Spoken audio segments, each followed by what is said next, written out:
Banjir di Dusun Beratapan Asri, Desa Selimumbul.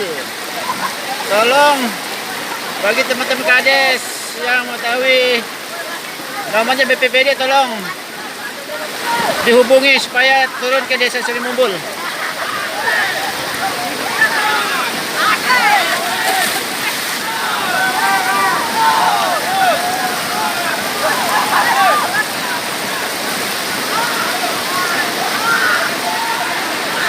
Pegang.